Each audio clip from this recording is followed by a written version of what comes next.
Hey guys, it's Bree. So I'm putting this video up a day earlier than I usually would. I usually put videos up on Tuesdays and Thursdays because I managed to spill water on my laptop on Friday and the whole thing is just dead, unfortunately. So I've ordered a new one, but it's due to come tomorrow and I'll need that day for figuring out how the thing works because it's slightly different to my last one. So I'm putting this video up early. I'm going to upload it on my mum's laptop, so you get your video a day early. But today's topic is actually two things, so if you could stay tuned for the whole thing, I would really appreciate it. But first of all, I'm answering a question I got on my Facebook page. That was, are there any charities collecting cloth pads to take to the disaster in Nepal? And I kind of want to expand this question to cloth pads being donated to disasters in general, because there's one good reason why this tends not to happen, and in fact I've never found a charity that will do this. And the main reason for that is usually after disasters have struck, especially in cases of earthquakes and tsunamis and such and such, there's no supply of clean water, and that's crucial for using cloth pads. So if you've got no supply of clean water, then cloth pads actually aren't safe to use. This is a perfect example of when disposables really are needed. So if you've got any old disposables, this would be the time to donate them. But then also I get questions about Africa because, you know, that some of them don't have clean supplies of water. But when you donate cloth pads to Africa, and especially when I collect cloth pads that go to Africa, what happens with them is they go to areas that are being developed. So they've put in a well and they've got a school, and the idea is they want to keep the girls in the school and they want to make sure they can use the resources to their full capacity so that they aren't just being, you know, wasted. No point putting a well in there, putting it in a school if the girls actually can't afford the pads that they need to go to school. So that's why I send cloth pads out there, to keep them in school, and then they can go on and, you know, get jobs, pay taxes, generate more money for their country. It's a, you know, it's a knock-on effect, or the domino effect as it's known.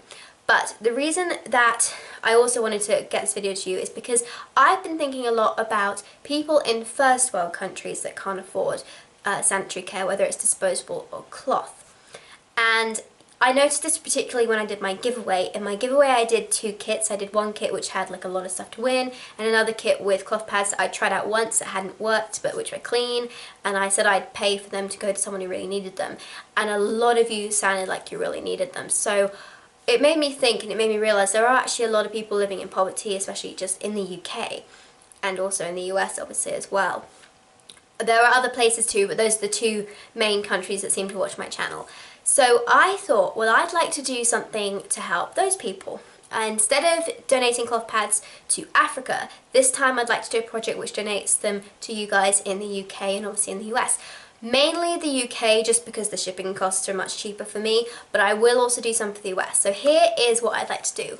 I have been in contact with a manufacturer that I particularly like for this sort of thing, and I have been working out how much it would cost to bulk buy 500 pads and put 5 pads into each kit, so it'd be 100 kits, and also add on shipping costs and everything. Basically, I'd need to raise around £1,000. But what I would really like to know is, do any of you guys that watch this, are you school nurses, or are you working in organisations where you know that a cloth pad kit would really help you?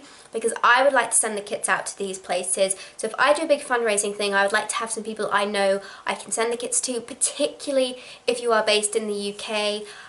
If you're elsewhere, like the US or in Europe or somewhere, I'd like to hear from you too, but I'm mainly focusing on the UK because 75 of the kits will go to UK organisations or to UK people that really need them, and 25 of the kits will go to anywhere else because the shipping costs are a lot more expensive for me to send out, and in fact it would cost me £125 just in shipping to ship 25 kits to the US because it's £5 shipping.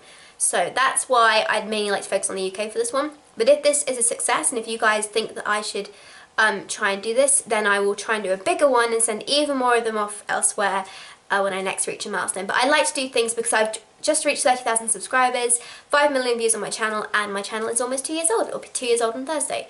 And my mum's birthday is on Thursday too, so I should really do something about that. But anyway, I'd like to thank you guys for watching. Please subscribe and please leave a comment down below if you do work for an organisation or you know somebody who could really deal with it, especially if you've got a link, because it's going to be really hard to prove who really does and doesn't need them. This is for people who genuinely can't afford pads, even disposable ones. I really want to help the most needy for this particular event, so if you could help me out there, I'd be really, really grateful. But thanks so much for watching guys, please subscribe and I will see you later, bye!